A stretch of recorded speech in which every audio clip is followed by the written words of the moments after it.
and I'm learning, emphasis on the ing, just learning how much untended grief, how rampant that is, and how that looks like so many different things, and the relationship between guilt and grief, for example, and how much how much of our relationship capacity um, can be freed, and that we can experience joy when we are not ignoring grief, or when we're trying to fix it, or fill a gap, when we really just need the skills for living with a big old gap and letting that be the thing. My kid is in a space where I feel scared to say boy or girl because I'm not sure of this thing. And so I'm going to do all the research to try to figure it out. And then I say something in a room and they're like, oh my God, that's the worst thing you could ever say.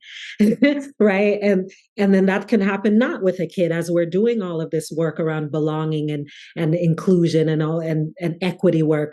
There's so much messiness, but we're all schoolish and we don't know how to be with that. We know how to show up when we have it right and when we can say the right words. And so I've been able to work in a lot of different organizations since the last time we've talked, corporations, higher ed, but since my book came out, a lot of invitations into schools of social work, and working with strategic planning firms, and bringing unschooling skills and mindsets, reminding people that, for example, their favorite song, there's a place for that in a conversation at your job.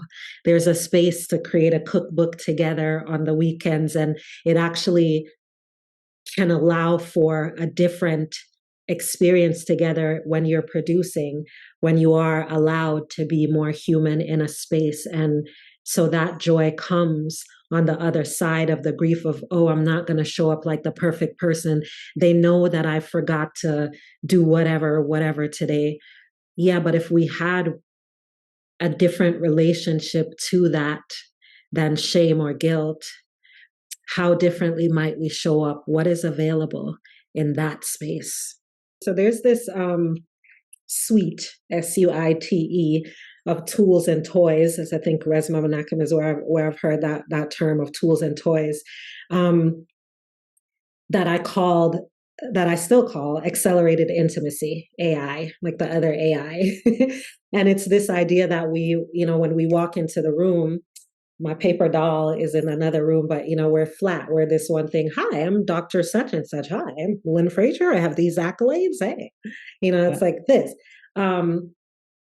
But these tools and toys are meant to show us that if we open up a paper doll chain, there are all these different aspects. So this same person who has this doctorate and who's in this executive leadership position also has a dog named Peter, and it's actually his fourth dog named Peter, because ever since he was 7, and you've named your pet the same? It's like, or you like that particular Stevie Wonder song the way that I do. We do things like watching each other enjoy our favorite song, or sharing a thing like that. And just ways that there's so many things, that decisions we make about people because of what we know about them or what we think we know.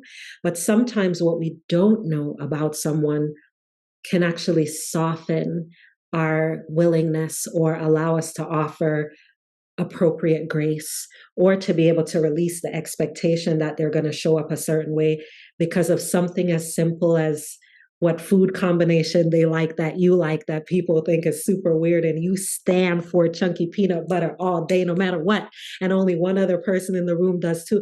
They seem like little insignificant things, but they're not. They open up the scope of the human, because so much of decoloniality, in addition to land back for Indigenous people, as we expand that, includes the ways that that colonized mindset tries to make us put people in these specific boxes of understanding, and we're quickly trying to figure out who they are and whether or not we can trust them. Whereas if we open up that doll chain, There's so many aspects that we can move in and out of and allow for, and not necessarily agree with or like or understand, but have the skill to be with.